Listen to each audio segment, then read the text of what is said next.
I remember how to do this. Still All keep those right. three people waiting. Yeah, right. Hey, be nice to Anthony. It took a lot for him to be here. Good evening, Anthony. And everyone else who's joining us, thank you so much for hopping on. Um, Welcome to 2026. Feels weird to say it, but here we are. 2025 has been was an amazing year for TDPG. We'll talk a little bit about it, but let's go and dive in. I don't want to keep our guests waiting. Typically, this is our once a month live event where we introduce a new member to you. My friends here who are joining me today need no introduction. Wendy, Montroy, and Mark DaSilva have been hosting our meetup member, but today they are in a guest seat, and I get the honor of hosting this along with Russ. Russ Gurley, founder of TDPG, again, a man who needs no introduction. Even if you're not into turtles, I'm sure you know him. Um, Right. Thanks for joining, especially right after New Year's. Appreciate you all. How are you all doing? And Happy New Year. Yeah, I still can't believe 2025 just kind of it seemed to take forever and also just go like that. So Yeah. This last Uh, month for sure went fast, yeah. very fast. yeah. Russ, did you have a good holiday season? Yeah, it was good. Yeah, we had visitors from Northern Ireland for Thanksgiving, and then another visitor from Northern Ireland for Christmas. So and New Year's. So yeah, we had a lot of traveling and sightseeing, and so yeah, it was good.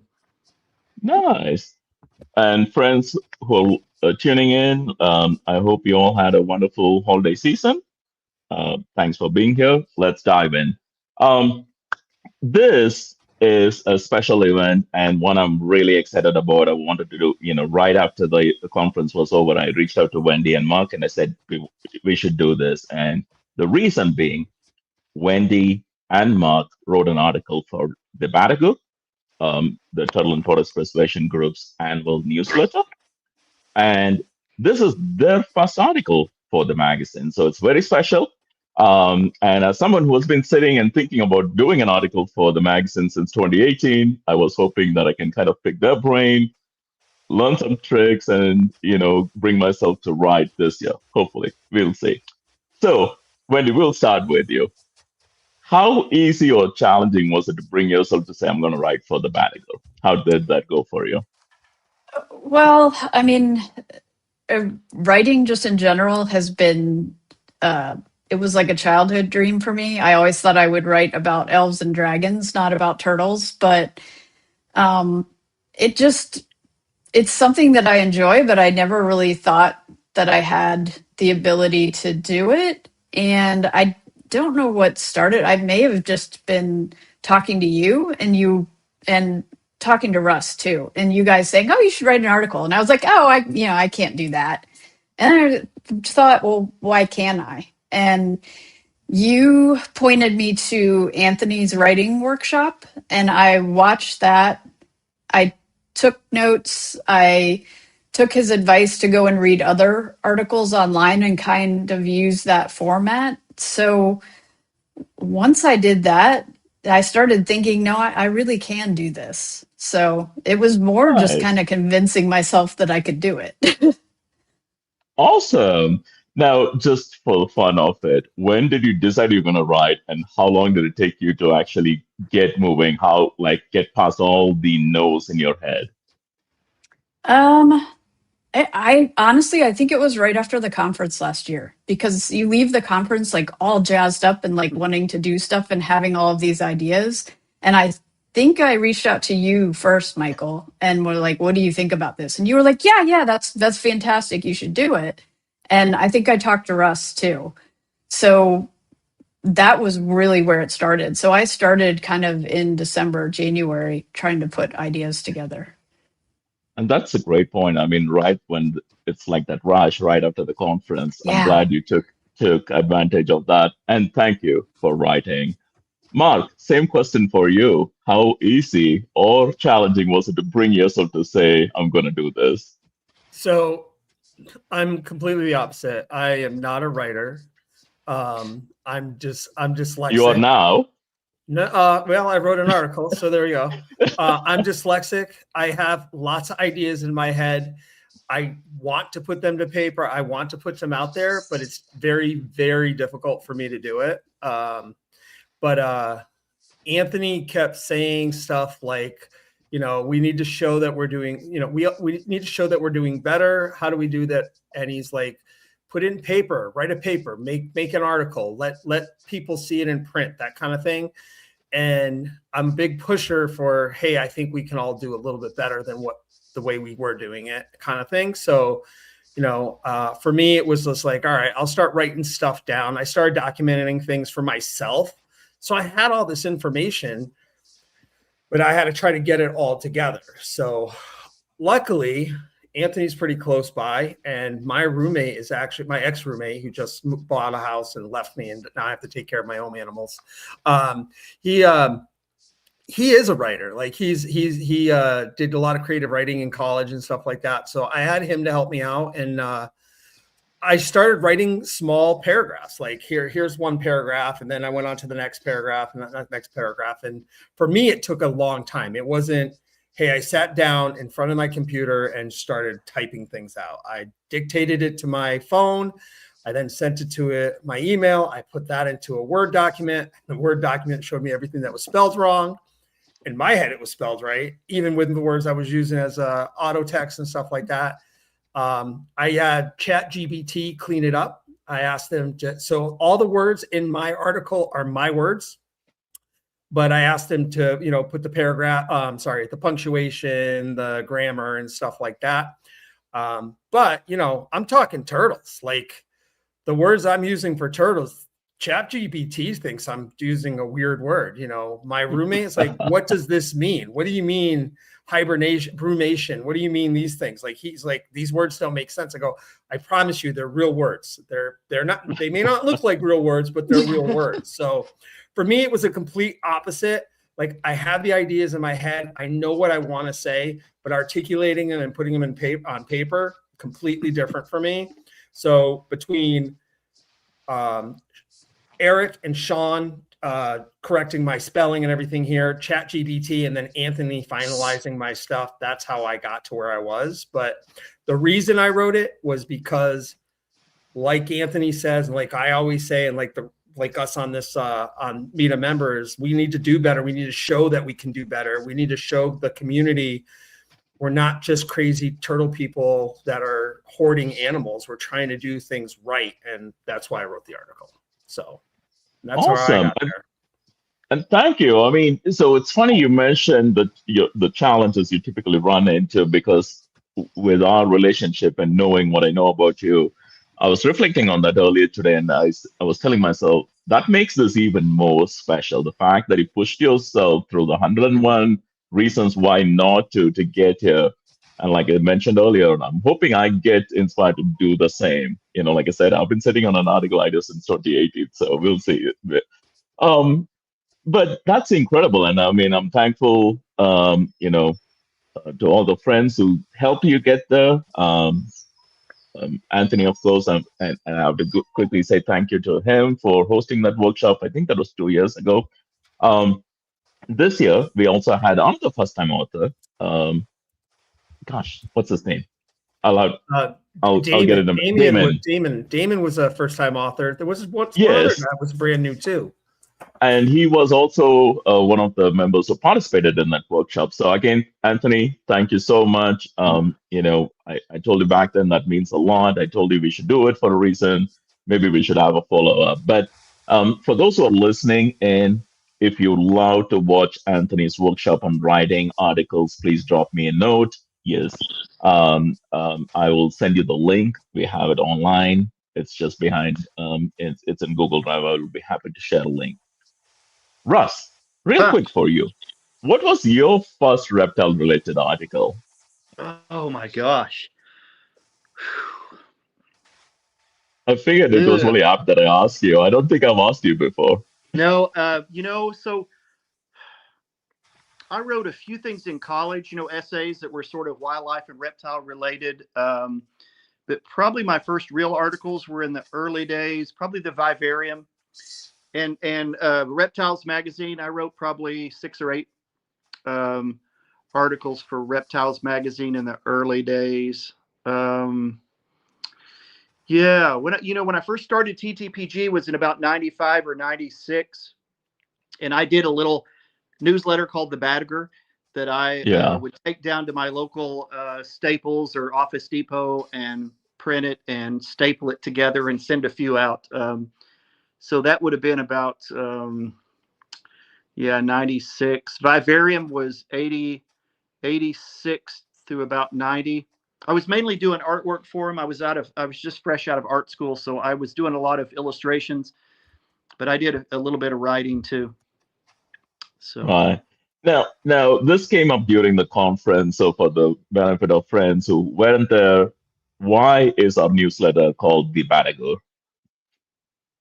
Well, it's really kind of simple. The turtle that got me interested in turtle conservation was a Caligur, or now Batagur borneoensis, a male in full breeding color down at Fort Worth Zoo. They had a big multi-1,000-gallon tank that had Arapima and cichlids and red-tailed cats, and they had about 4 adult Caligur, Batagur borneoensis in there. And I would just sit for hours watching that, especially that male that was colored up. So I've always had a thing for big river turtles, and I just thought it was kind of cool, and also to kind of at that time they were some of the first turtles that were really having problems. Arriving in the food markets and things like that. Instead of the little turtles, it was all the big stuff. So they were kind of a flagship for the early days of TTPG and TSA and the Asian guys. So, and Caligur is a beautiful turtle too. It definitely would inspire. So Mark, tell us about your article, the subject of your article, if you wouldn't mind. So for those who haven't had a chance to read it yet. Yeah, so it's about the Tripolitania tortoise, or I like to call them the mini Greeks, mini Greek tortoise. They're a new subspecies of Greek tortoise that was recently described. And they were, as far as we know, they weren't here in the US before. I think they came in 4 years ago. So that would have been what, 2020, 2021 they came in. And they came in accidentally. They came in as golden Greeks, or what's that one? The subspecies there, terrestris. Maybe, yeah.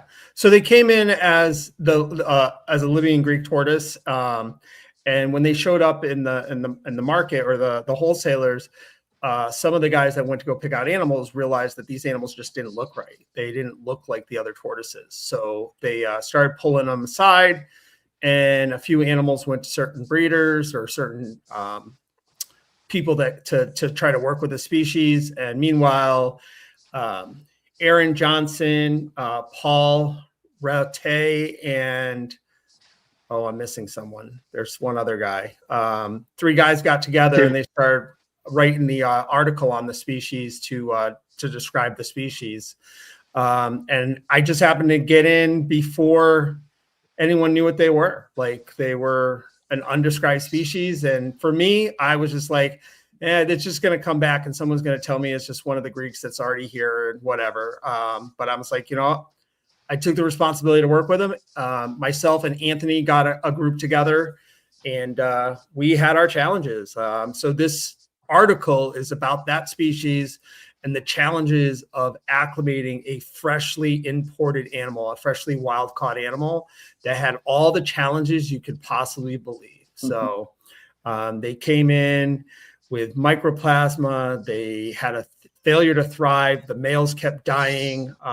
They had their work cut out for them to be where they are right now. So there was a bit for my group. Originally, there were 6 animals, and I only have 4 animals left now. So I have 4 females and 1 male. No, sorry, 3 females and 1 male.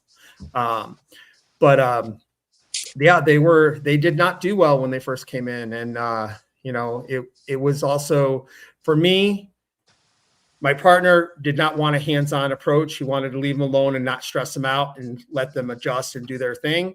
For me, I'm not that guy. I look at the turtle, I freak out. I'm like, something's wrong with it. What do I do next? What do I do next? I'm a hands-on kind of guy. I think this species needed a hands-on because I ended up soaking these guys daily just to make sure they had moisture and they kept drinking water. As soon as they were done drinking water, they would eat. But if I didn't give them water, they wouldn't move for 2 days. They wouldn't eat if I didn't soak them. So it was just one of those things. So I just started writing things down. I started weighing animals. I started putting my process down and writing the little comments on what it was. This article is all about how I acclimated them and how I ended up getting a baby. And it also goes into the information on how I hatched that animal. So, I am the first person to successfully hatch these guys in the US and probably in captivity in general. But it doesn't mean we're not going to get there. There are people that are working with the species, and the ones that are here now, I think, are doing really well because people have adjusted they adjusted it. A lot of people took these animals and put them outside and said, okay, it's a Greek tortoise. It can handle the outside. I don't think this is a species that can handle the outside. Now, those hatchlings are solid, like really strong animals. I wouldn't be surprised that they could handle it eventually being kept outdoors. But the adult animals, I don't think they can handle the fluctuations and the changes and just that here, at least not in my area of the US. So, It might be different if you're in California, you have a nice drier, cooler temperatures. But here it's cold and wet, and there's no way they were going to do well here. But even people like in Jersey and stuff like that were keeping them outside, they were failing to thrive outdoors there too. So, I think that's the difference. But that's what the article is about. It's about that tortoise specifically and how I acclimated them for captivity, the challenges that we went through, all the challenges, the losses, the what we were looking at and everything about it. It's all in that article. So awesome. And that's where I'm at. Yeah. And Mark, this is the second year you've hatched them, right? So you hatched them. 3 hatchlings in the US, and I have all 3 of them. So 2 from 2024 and 1 from 2025. Fingers crossed I get more for 2026, but my fingers are even more crossed that someone else hatches them in 2026 because that's what I need. I can't be the only person. I need other people to do this so that we can get some preservation groups and get that F1, F2 generation out there. So, but with I'm time, excited. Yeah. Well, I allow that, and that kind of reminds me of the time when people started hatching out black manorias, the Burmese mountain tortoises. It was almost like the animals all took the time, and once they settled down, it's like everyone who had them, where the animals were acclimated, they started breeding and laying fertile eggs, and people hatching almost consistently around the same time. So, congrats. Wendy, please tell us a little bit about your article. Well, I wrote about a heated outdoor night house that I made for my yellowfoots. It's actually kind of funny. I don't know if you guys remember. I think they're still around. Cages by Design they were real popular like early 2000s, and they made these kind of showcase cages. And I, at the time, could not afford one of them, but for like $20, you could buy plans from them for a cage. Oh, So okay. I actually built my first Aki cage from these plans and the first night house for my redwoods. And this is actually the 3rd or the 4th that I've done. So I've made a lot of changes along the way. If you live in Florida, you know that wood does not last. Like those cedar garden beds, they will be dust in 5 years. So these are made of PVC trim boards, which is somewhat difficult to work with. It's softer, it's more flexible, it's harder structurally to get it together. So and every year it kind of seems like on like the Florida tortoise keepers groups, you get people being like, oh my God, it's going to be in the 30s next week. What do I do? And I'm like, well, first you should have thought about it in the summer.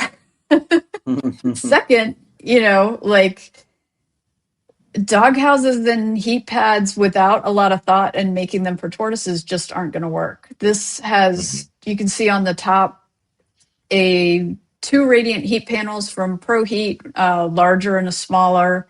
I actually contacted them and they said one heat panel you'll be able to maintain the heat fine on one side and the other side could get dangerously cold because we do get in the 20s very occasionally. So I've got the two heat panels to have still a warm side and a cool side, but that way you're not dropping too low. You can see I cut a little window in the front there so that they get natural light. There are a couple of periods a year where I have to keep them locked up all day. If it doesn't go above 45, they don't come out. So I wanted them to not be in a dark box. So that's double paned acrylic, just kind of glued on there. And I cut that hole with the jigsaw. And when I have the ramps closed and the radiant insulation on the top, when that thing's closed up, it has been in the 20s and it maintains 70 degrees. So I figured, it's one of those weird things where I just went off on a tangent and built this very over-engineered house, and maybe it could help somebody else. So that was the driver for writing the article. Awesome. Wendy, how many animals are kept out there in that enclosure?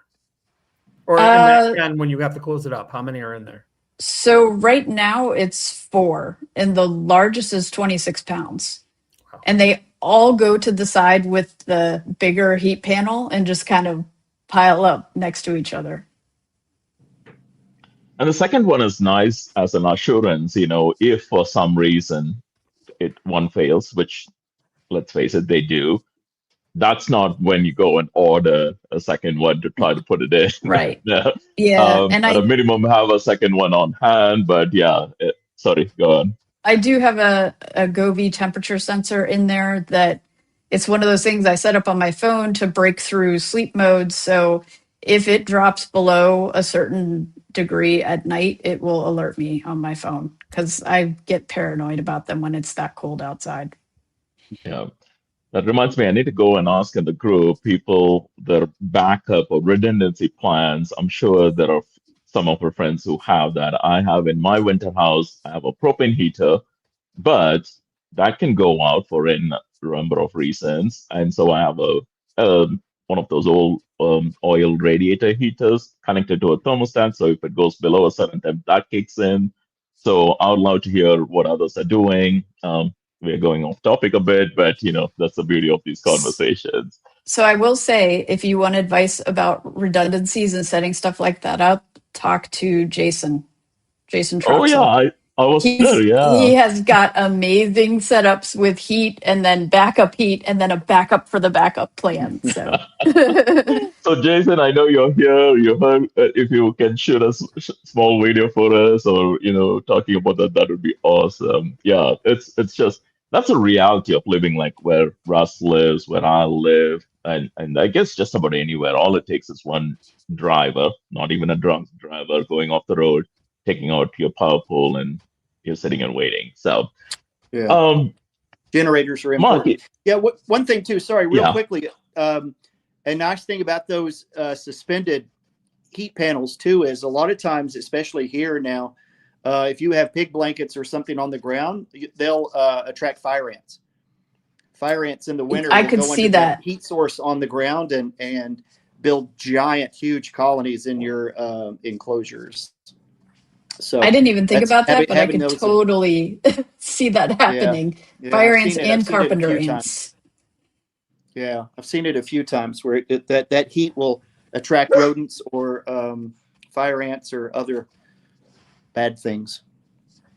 Do you have a circulating fan in that enclosure or in that winter house? I don't. I've thought of adding one for the summer just to kind of move air through there, but no, I don't. Are they have in anything. it in the summer? Yeah, I don't have any of the heat on. I'd take that herpstat out and unplug everything. And those heat panels are on rails, so I can just take them out. But they often go in there just to kind of escape the heat, I think, because it's up under the eaves of the house, so it gets the most shade. And they Nice. learn real quick, like this is where we can get warm, so they go in there by themselves. The girls do, at least. The boys, I guess, My aren't as Russians tend smart. to even in the summer when it's hot. I'm like, why are you guys in there? There's no reason for it. So yeah, I see it.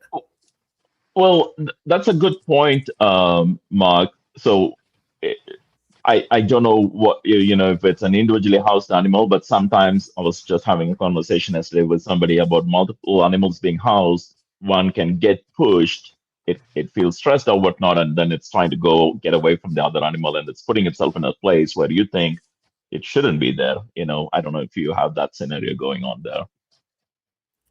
Oh, I've had plenty of males that had to be removed for being overly attracted to the females. So yeah, we do have a prison for bad boy tortoises that kind of off to the side. I don't know what it is. My smallest Prison. yellowfoot. Yes. Concentration camp for boys. How about just time out? Yes.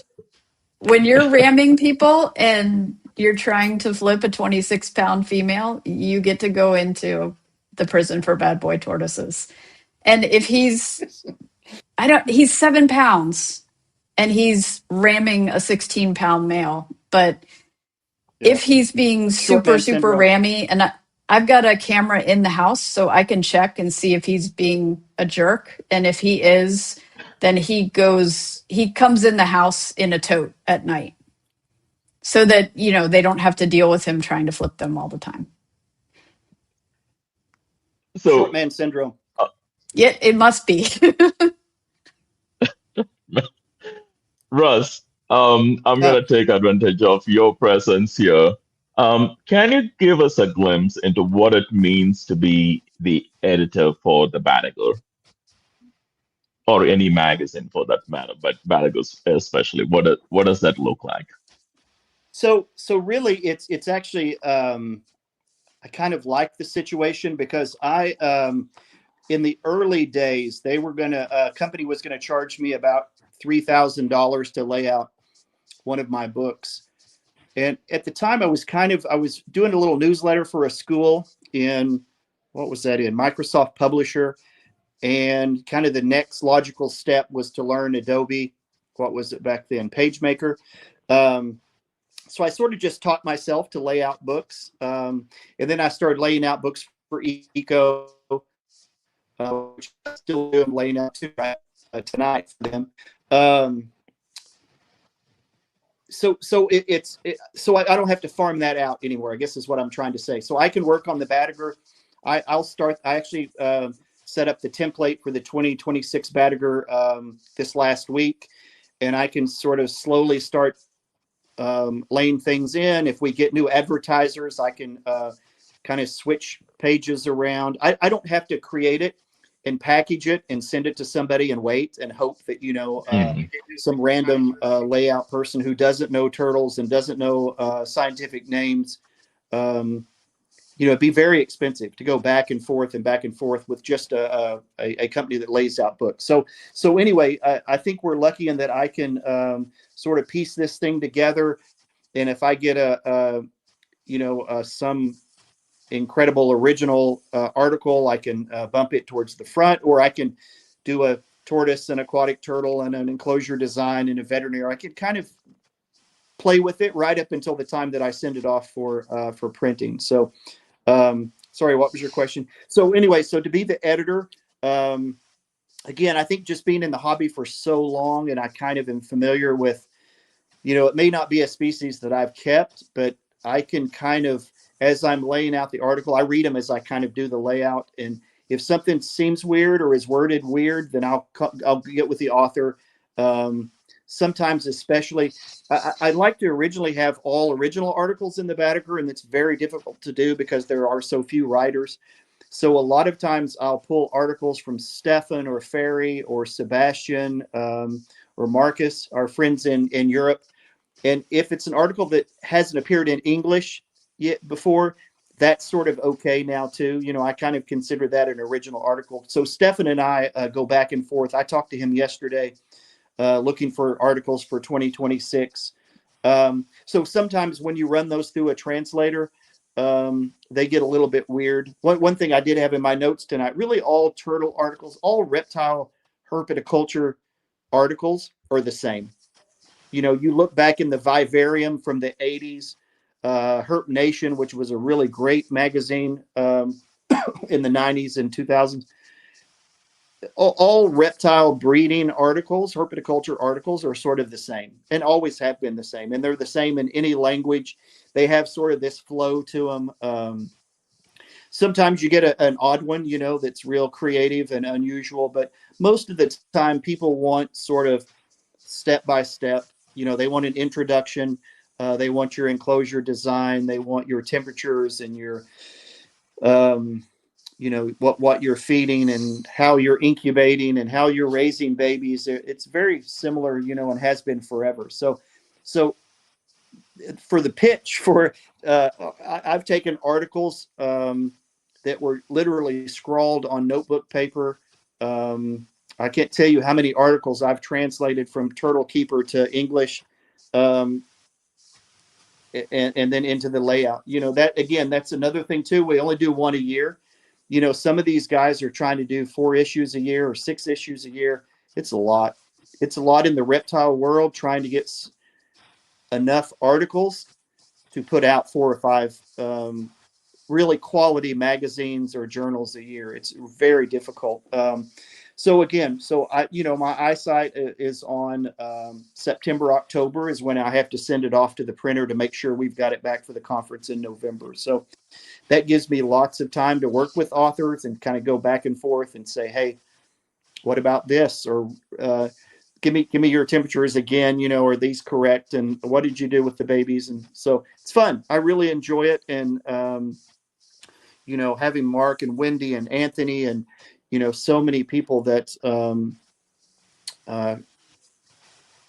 take the leap, and it's not as stressful. It's not like this is not the Journal of Herpetology or, some highbrow academic. We're just trying to get information out there of how to keep tortoises alive and how to breed them and raise healthy babies. And so it's not it's not taxonomy and things like that. That's kind of for Batagur monographs, that's sort of our more academic, and that situation is much different. I really am an editor there rather than kind of the producer of the Batagur. The monographs, they're all peer reviewed, and so they come in from different sources, and so that's a much different beast. Hey Russ, quick question, because it was brought up to me in a group chat that I'm in. What kind of articles are you looking for? Like what would you want in your next Batagur from some of the listeners that might consider writing a different article or something new? So what are you looking for? Traditionally, I love just herpetoculture articles. I have these tortoises. I have this many. This is how I set them up. This is what the enclosure looks like. We want to use the Batagur to teach the next generation or new keepers, not necessarily young people, but new keepers, what's working, how to breed these, how to raise the babies in a healthy manner. But I will say that I would love to really this whole thing about letting the animal rights kooks and all the others know what we do. We're not, like you said earlier, we're not animal hoarder. We don't do this because we want to have 50 turtles in our closet. These are big, we invest countless hours and countless amounts of money to try to make more baby animals, for other keepers and for the future. And it's tough because it's there's a lot of programs and a lot of sort of general public that view us as weirdos, that have cobras in our basements and all sorts of things. So anyway, I'm looking for kind of to ease a few articles that direction. kind of highlight what we do. Now, Batagur, we don't have a huge print run. We print for our members, and then we keep a few, maybe 50 to 100 extra copies as back issues. So it is hard when you're preaching to the choir, when we send out the Batagur to our membership, who they know what we do. But it does also give everybody ammunition when they're talking with others in herp societies that maybe are not turtle people, and say, we produced, I don't know what we produced this year, 5,000 baby turtles, 10,000 baby turtles, the TTPG members. It's a lot, it's a lot producing these healthy, kind of parasite-free and stress-free babies. It's a big deal. So anyway, that's what I want. We've done, as we've done some travelogues. I think Marcus did one about a field trip to Iran looking for tortoises. So we've had some really great stuff. We've had feeding studies in Egypt on Egyptian tortoises in the early days. So we have a good mix. I love the herpetoculture ones and teaching people what we're doing and how to do it, how to keep, if somebody gets mini Greek tortoises now, they just go to your article and at least have a really good, they're not shooting in the dark like you were, they've got some real concrete evidence of what works and what can help. Yeah. Well, just listening to you talk about the challenges, again, there are a limited number of authors. At least we now have 2 more, but limited number of authors. So having done this for 15 years, Russ, I have to hand it to you. My son was asking me the other day, you guys publish this only once a year, and I was trying to explain to him what goes into what's doing it only once a year. Yeah. But I'll add something else too. So many really, really great turtle keepers, they're either too busy to write, or they just don't have the interest, or the they're just nervous about writing. They're not writers. These are farmers. These are people that take care of animals, and they're amazing, and they have a wealth of information. So that's the key, is getting that information. This person that's been breeding Caligar for 15 years, or somebody, they don't have time to write. They're running a turtle farm, or they have family and all sorts of other things. So that's the key, is getting those people and say, hey, funnel it to me a little bit at a time, and we'll make it an article. And you know what? Maybe it won't go until 2027, Batagur, but at least it's the information that will help somebody in the future who wants to breed mini Greeks or keep their yellowfoots warm and safe, that sort of thing. I also feel like it's really important. I'm gonna, not to put Anthony on a pedestal, but I am gonna put him on a pedestal. He makes it clear, like, we need to start showing that we're. I don't think he needs a pedestal, man. He's pretty tall. He's pretty tall. He's pretty tall. You're right. Is this on? Is this thing on? Yeah. Mm-hmm. Yeah. But he's right. If we want people to see what we're doing and how we're doing better, it's not just going to be that we sound like kooks on the internet sometimes talking about our turtles. Let's be honest with you. And having it in print and having something that looks a little bit more concrete, I think will help us. So I think these articles make sense. Yeah. If you're speaking to a herp society, there's, 50 or 60 people in the room. If you're speaking at TTPG, there's 300 or 400. If you're, so yeah, the Batagur is a way to get it out, get it out to more people, because it's over and over. You could potentially over and over. Yeah, Anthony on a pedestal, right? Then he'd be 11 feet tall. Now, that's one of the reasons. Again, I think I really appreciated that you wrote, Mark, because if you remember our conversations, which I'm sure you've had it with so many others, you often say, don't just say we got to do better. Show me or tell me what you think will make this better. Tell me. And that's what you've done there. So I appreciate that. Now, Russ, going to your note about people who know and do things really well, just not writing, because, again, they're not writers. They don't think to write an article. You think, well, I can't write. I can't put it together in a manner. let's talk about collaborating on articles. That's that's no longer a rarity. A lot of folks do that on books. We books these days you have multiple authors. So um, how can people, even Mark, Wendy, myself, how can we collaborate and, to your point, get the info from others who are doing something absolutely great, killing it, but don't have the time maybe to do it, put it together? How can we go about that? And how do you do that in a manner where you give due credit to the person who's actually giving? How does that work? How can you make that work for those of us who haven't done it before? Yeah. Or Wendy or Mark, feel free to jump in, or if you have any thoughts. So Go ahead. I was going to say this year I was, kind of noodling on doing an article on using home automation type tasks for turtles and tortoises because we add more stuff all the time. I mean, we now have a LED marquee message in the kitchen when it's going to be below X degrees outside that says, lock them turtles up. And we've got speakers that announce because it's me, so I'm paranoid that I'm going to forget them on a cold night. So there's all these cool things that you can do with misting systems, with temperature, all through automation. And I would love to write an article about all the ways that we use it to help with our turtle keeping. If I remember correctly, Mark, someone in our group is also really into home automation. I don't know if that was Damon or if it was Steve, I Austin. know, is quite a bit.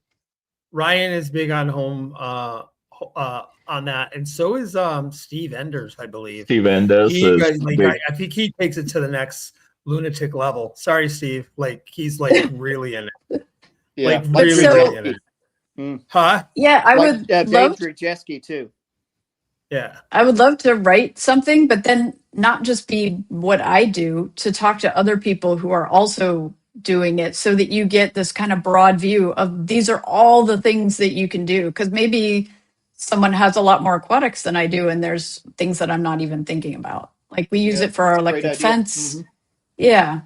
So if there's anyone out there who's really into automation. Lab, that could be 3 or 4 people, tortoises and a couple of aquatic guys, and all be co-authors on a paper.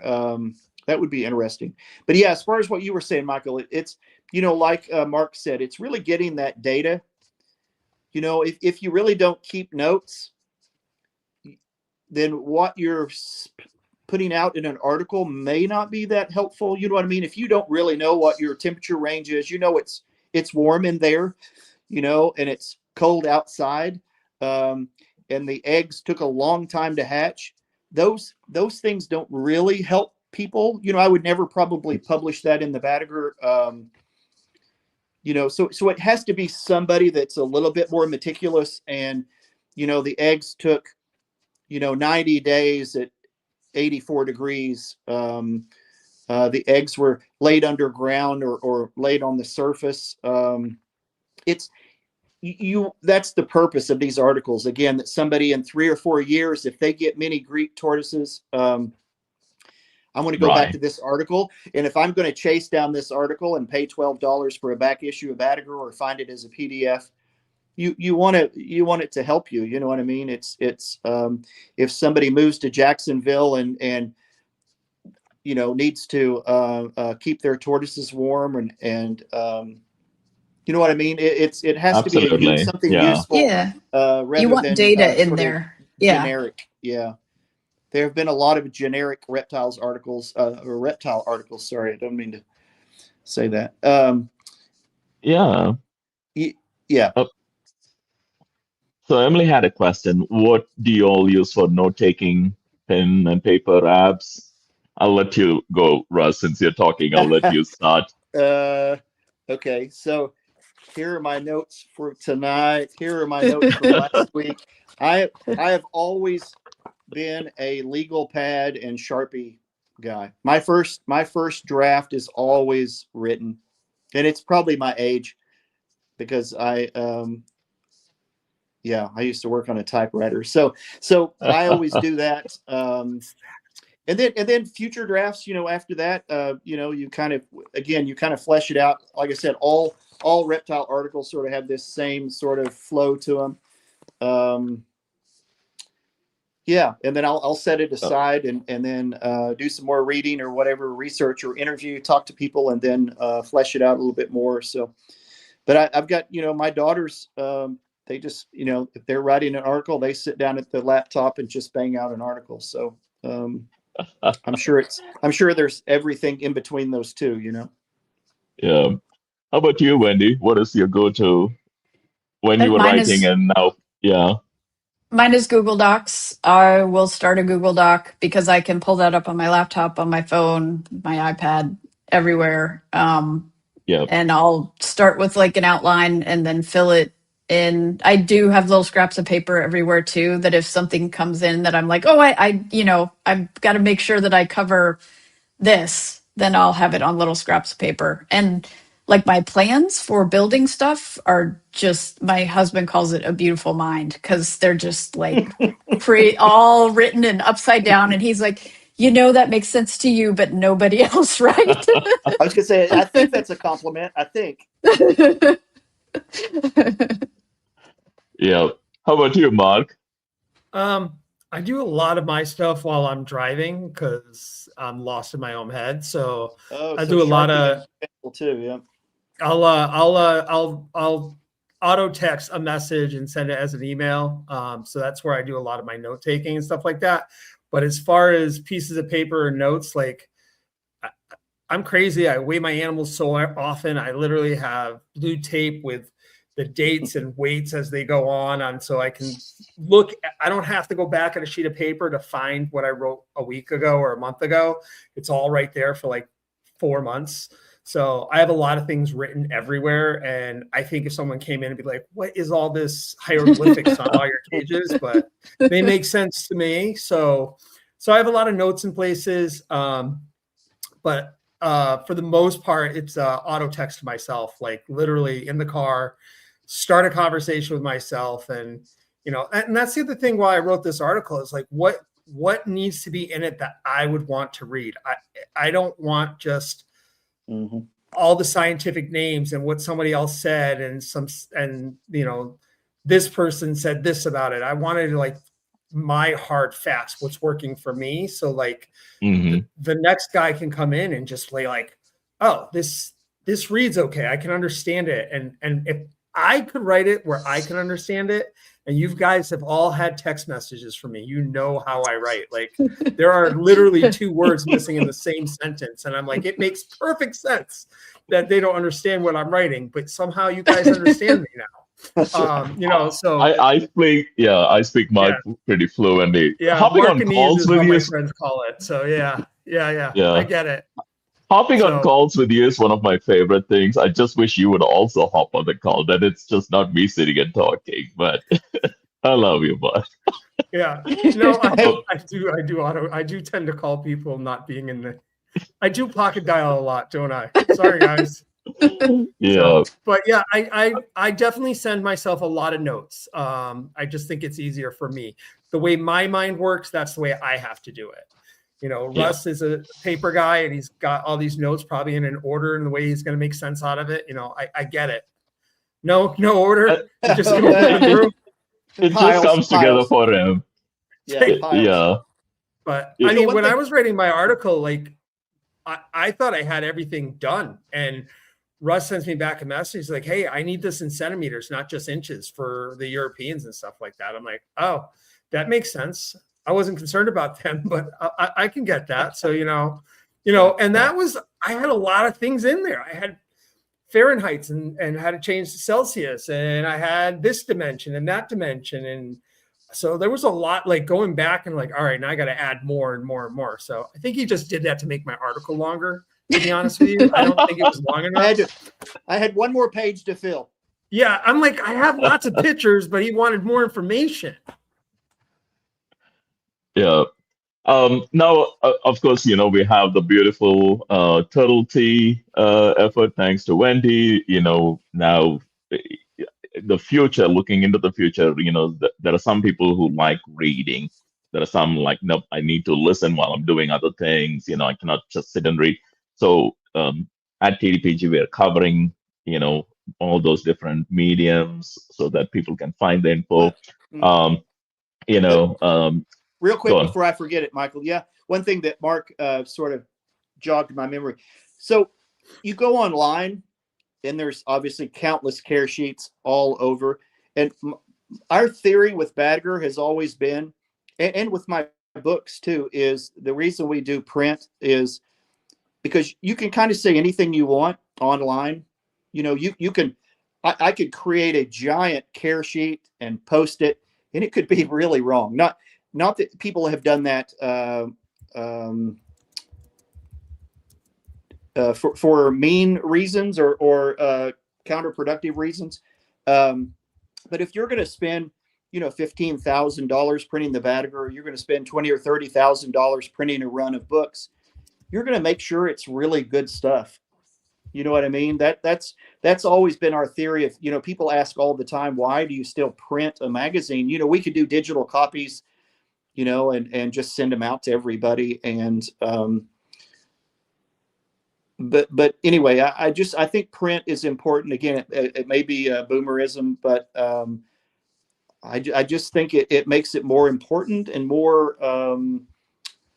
I think people trust it maybe a little bit more. I think that's why we have to be so careful. I mean, that's why I think the Batagur is so important, because there's not very many print media in the animal world anymore. So anyway, I just want to throw that in there. That's why we do print and not digital. And I got a question on the Batagur. Is the Batagur the only turtle and tortoise publication for the U.S. magazine? I think go on, Turtle Conservancy does the tortoise. Again, their frame of reference is more in situ conservation and saving tortoises in nature and that sort of thing a little bit. I'm not sure if TSA still prints anything. Do they still print they do their annual summary of their I really reports think from the sites. in the world, I think it's Radiata and us as far as English publications. I think we're the last two left. Okay. And the tortoise, for those who haven't checked it out, I mean, at least I haven't picked up a couple of recent editions. I loved the earlier editions. Great info. Again, for those of when you're looking at what does the animal experience in the wild and trying to translate it or mimic it in it's great info. It's beautifully laid out too. It's a sure. Russ, talking about misinformation, whether it's just from not caring enough, or just people saying, oh, I've done this, it works, I mean, feeding dog food to sulcatas or whatever it is, Right.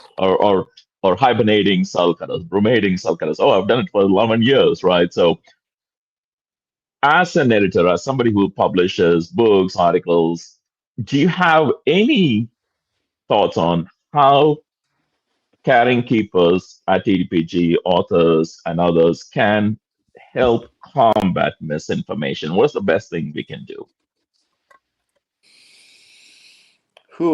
Yeah, I think it's just it's tough. It's tough, especially on social media. I just sort of, I go in and what I typically do, if it's something crazy, I'll say this is incorrect or this is not my experience, and I'll put the correct information, and then I'll usually link TTPG. I'll or link a something that I know is correct. Maybe California Turtle and Tortoise Club. They've got a pretty good page of articles. You can't just say that's wrong. Are you crazy? You have to sort of, I think, I mean, you can say you're wrong and you're crazy and I'm the expert, but I think always if you go in and link something that you feel is a good article or a good maybe a good thread or something, I think that's the best way to do it. I think people online, they don't care about name recognition or whatever, they just, they may have gotten it from the local pet store or something crazy online, and it just sort of gets perpetuated again, like the dog food or the iceberg lettuce or lighting, countless other things that you see each week on social media. But I think that's the key, is put out the correct information, and then here's my source. It takes a lot. I kind of have a little folder. This is maybe sound like I'm an IT specialist, but I kind of have this little folder of like articles, a good sulcata article and a really good box turtle article. So I can kind of back up what I'm saying. Again, not saying, hey, Right. you're a moron. It's like, hey, you could do better. Here's a really good article by an expert on box turtles, so. And I know that it takes a lot. I mean, but yeah, I think, to your point, and I've seen this over 20 years now. Felice Road, my mentor here at the Sacramento Club back in early 2000, would say people will always need help. And I was 20 years younger then. I didn't understand. I'm like, oh, there's more information now available. People will need less Yeah. help. But Oh people boy, don't do was I research. wrong. A lot of people, they don't do research. Like I said, they get one little piece of information from some young person at a pet store or whatever, and it becomes gospel. And that's the thing with turtles and tortoises, is if they're being cared for improperly, they still do pretty well. Most of them will still. I mean, you've seen some of the horrible things that people do to sulcatas and red ear sliders and other things. Oh, It's because sliders, yeah. they're survivors. You know what I mean? And so, hey, I've been feeding this sulcata cat food for 10 years, and it's playing out in the backyard and all of that. Well, we know that sulcata is going to live 6 years instead of 60 years, but yeah, and you could spend all day. That's the problem, is you could spend, if you're on social media, you could be the watchdog and never eat or never sleep. Oh boy, yeah. Yeah. Well, for those who are listening in, if you have any thoughts, what do you do that has been fruitful, yielded good results, and helping people learn correct misinformation, please share. And this is also one of the reasons you want to write. And this is also the reason you want to sit and record an episode of Turtle Tea with Wendy. So please consider. And again, I mean, Wendy and we have been talking, of course, she's been asking in the group as well. Every species, whether it's common or not, you want to talk about it because somebody is interested. You want to make sure they're getting the right info. So, Wendy, Yeah. from your experience, what notes or words of encouragement do you have for others who are have been considering, like in my case, for a long time, or just over the last few months, been considering writing an article? What would you like to share? What can help them? Just do it. Like, don't try to look at what's holding you back. I think, honestly, I talked to a couple of people who spoke at the conference this year, and afterwards was talking, what they were talking about was really interesting. And I asked them, you should consider writing an article for a Batagur. And a lot of them were like, I never even thought about that. I think it just doesn't cross people's minds. Right. Yeah. I'm not a writer. It's not my wheelhouse. It's not my world. And it doesn't, you don't have to be a scientist. You, like, anything that's about care and species, like, all of that is helpful for people. And so, like, rather than looking at it as, oh, I can't do this, you totally can, 100%. Like, and even if you haven't had turtles or tortoises for that long, I guarantee you there's something you could teach us. So look at what you're doing and do it. Mark, how about you? Same question. I feel if you have something interested that you can make interesting for everyone else, you can write it down and people will read it. People will want to learn about it. You probably have something to teach someone, even if it is on a common species like the red ear slider. Guys, sliders are awesome. We talk about them like trash, but they're not trash. They're good species. They have their downfalls. Yes, they get big and they're common. But you know what? if tomorrow something happens and 90% of them die, then people are going to want them. So you know what? It's just sad because they're too successful for their own good at this point. But they're still a great species, and I think most of us started with a slider of some sort. So but that being said, if it's interesting to you, make it. If it's interested to you, make it interesting for everyone else and write it down. That's really what it's going to come down to, because you can make it worth someone's read. That's all I can say, and just put it out there. And it's not, Yeah. I was scared of the Batagur. I will be honest with you. When I wrote this article, it wasn't for the Batagur. I asked Anthony, what do you think about sending it to Reptile Magazine? And Anthony's like, no, you need to send it to the Batagur. It's like that's the spot it needs to be. It's like, really? Like, these guys all have turtle people. I was scared. This seems scarier to me. I don't know why it did. But I'm glad I did it. And if I can write an article, I'm telling you, anybody can write an article. So just make it interesting and someone will want to read it. Yeah, Well, and and I think Michael, you can Oops, sorry, share the workshop. That for me, that really helped, because I was still on the fence. Good. And after watching that workshop, I was like, Anthony believes in me. I can do this. Anthony believes in everyone. Remember that, people. Such a good boy. Yeah. Yeah. Hopefully Anthony won't mind me pulling this up and just sharing. This was his comment that I wanted to kind of get back to, and I tell this to people. He said basically he felt like he couldn't write yet because he hadn't hatched many. No, and hopefully he understands what I'm saying.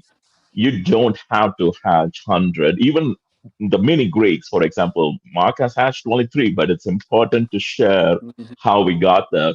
And 2 years from now or 3 years from now, he will have a follow-up article that talks about how to do it consistently every year. And then another 6 years from now, we'll have an article, something, a different angle to it, right? Red ear sliders and mini Greeks. Yeah. How do we manage the population? Yeah. So I mean, as much as it might sound funny, I actually told Wendy I want the turtle on sliders. Just imagine, we just talked about how many people get improper care about sliders. Yeah. Painted turtles might seem like it's nothing complicated, but I think somebody was saying, in maybe just turtles, maybe Anthony or Kevin was saying, painted turtles, we don't see a lot of those. Why is that? That's ridiculous. It's one of probably the stupidest thing around. I don't know why we don't see. Which means either people are not doing well consistently, or maybe new people who try with that species fail. I don't know. Again, please, if anybody knows why, let me know. Or probably it's restrictions. People think, okay, we don't want to breed a lot of those because we cannot sell them to many states. Well, again, don't let that hold you. There are states where you can keep them there. Let's focus. Yeah, it's not about the money.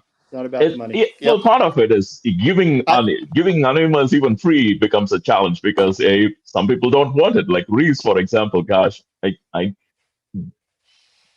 sometimes can't give them away. But yes, again, don't wait till you feel like you're hatching a lot. Again, Anthony, I love you. Hopefully that doesn't come across wrong. How you're keeping that species alive or just even raising it, because I guarantee you there's somebody there who's doing it wrong today. Somebody's picking up a species today and getting all the wrong information about setting it up. So please do it for them. Russ, I know we're running late, getting late here. Any notes of encouragement for would-be new authors, somebody who's considering anything from your end? Yeah, like Wendy said, just do it. It's just start compiling your notes. I've got a list here of kind of the step-by-steps. I mean, as far as what kind of appears in a really good, useful article. And I could, rather than read it all, I could just get it. Maybe we can post it up somewhere or attach it. Can we attach it to the end of this thing or? Oh yeah, we can in YouTube we can edit the description and provide a link to whatever you want to share with folks. But like I said, it's they all have sort of this format, and a lot of the natural history information that kind of starts an article is easy enough to find online. Climate and rainfall in the area they're found in their habitat and microhabitat, and then it's just what you do, that is successful. And I think, like you said, I think there's no information that's not useful. I think any enclosure husbandry, oops, I had one die because it was full of parasites, or all of that stuff it will help people in the future. And if it's not in a source like the Batagur or someplace else, it's if it's just in your head or in your experience, that's it needs to get out of there. So Yeah. That is kind of all I wanted to hear from you guys. I mean, I want to hear more, but keep being mindful of the time. I'll go around just real quick. Any parting words? Wendy, we'll start with you. Yeah, I would just say if you've been thinking about it at all, even if you haven't been thinking about it, hopefully you are now. We would love to hear your ideas, and yeah, just do it. Yeah. Mark, how about yourself? If you're on the fence about writing an article, reach out to Anthony, myself, Wendy, Russ, Michael. We'll totally support you and say, hey, write the article. And if you have questions or you think someone's not going to be interested, I think you're wrong. They're going to be interested. Michael's going to write an article for the first time next year, so we're excited. Yes, he is. So Next year, we right? are totally making this how can he lead post. this conversation? How can he lead this conversation and not have an article in the Batagur? I would feel that he has to have one, considering he says it's already written and he just has to put it together. So it's all here, but fermenting. Well, it's that, the saying, do not let perfection be in the way of progress. Yeah. That's me. I mean, I'm thinking, and which is ridiculous when you think about all the things I'm sharing. I'm like, right, what now? Do a follow-up in 3 years or whatever. But like Wendy was talking about disasters and, preparedness. I'm like, okay, I want to talk to friends in Florida. How do they prepare for hurricanes and stuff and things like that? I want to bring it all together. And so maybe I should just do my part, like what I did, what I'm doing now, living in a high fire risk area, and just let that maybe, bring other things to the table. But yeah. I know there's a few guys out here that had to move with their entire collections. And I think that would be a great article to see how they approached it and how they handled it. So, that's just an idea. Yeah. There's a lot of options out there for articles that you're sitting on and you don't even know you're sitting on. So, it's everything, and we work together to make it work. Anything and everything can be or is something you share. I mean, here's another thing that might sound funny, but again, goes back to Anthony with this one. A few years ago, he said, I use sphagnum moss, and every few days or weeks, I'll put it in a colander and I'll rinse it. I'm like, what do you mean you rinse the moss? How does that work? You got to explain this to me. So yeah, anything and everything. It's all those countless texts and group chat messages that can be an article, guys. There are millions of articles hiding in there. Anyway, but you get the idea. Like Mark said, please reach out to any of us. We would love to hear what you have and help you give shape to it and bring it to life. And that's something we have to do.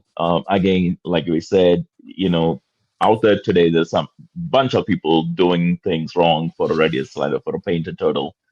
If you're killing it with sliders or painted turtles, I think we kind of owe it to make sure we can help others do right. So please give it some thought. Russ, any parting words from you? No, I was just saying, I was hoping that we could do a GoFundMe next week. So pay Mark's electric bill. Yeah, he tried. I am more than okay with that. Yeah, that'll be a very big. Yeah, he kind of looks like that Queen album where it's all black and guys, floating the head. tortoises are all sleeping. All the heat lamps went off. It's dark here because of it. I can only run them so long. My electric bills are crazy. Yeah, so there's no shame in that.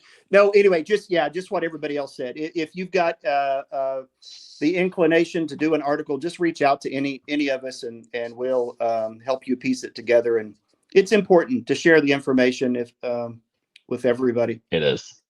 It is. That's very, I mean, that's what brings us, again, that's what we do at the conference, which I know it's only January 2nd, but, hopefully you're thinking about the conference. November will be here before we know it. That's how at least it seems to be running. Please consider taking some time off and joining us in Arizona for our 16th annual conference. And it's always a blast. Go ahead, Mark. One more question before you go. Russ, is there a certain amount of words that you're looking for an article? Oh, that's a good question. That's a great question. Yeah. Yeah. No. No. Because I know I had to add the Celsius to make mine longer. I was just wondering. Yeah. We had to get that extra page in there. Yeah. No, not really. If it's okay. I don't know. I don't know word counts off the top of my head, but it just has all the pieces. And again, we can stretch them out by adding really great photos to kind of boost the text. It's just mainly about the information, the importance of the information. Yeah. See, you don't have to write a large article, guys. That's what I'm saying to you guys. Yes. Little text, a lot of photos. Well, and sometimes we've done one-page stuff too. It's just some notes, something. It depends. How well, Mark and Wendy can tell you a lot more since they've written actually something. It's about how you want to shape it. So make it what you want it to be, what you're going to be happy about, proud about, sharing with the others. So thanks for considering. If not 2026, there's always 2027 and the years after. So again, start thinking about it. Start maybe writing something small, one page, a couple of paragraphs, share with friends. Talk and let's see where it goes. Collecting your data. Start collecting your data, and when you're ready, you'll know it. Yeah. Mark and Wendy will be back in Feb with our guest. I think they already have somebody in mind, so I'm looking forward to that. Thank you so much for joining us, Mark, Wendy, Russ. Thanks for taking time. I appreciate it. Of course. Thank you, Have Michael. a nice evening. Yeah, have a nice evening and a wonderful weekend. Yeah, thank you. Bye.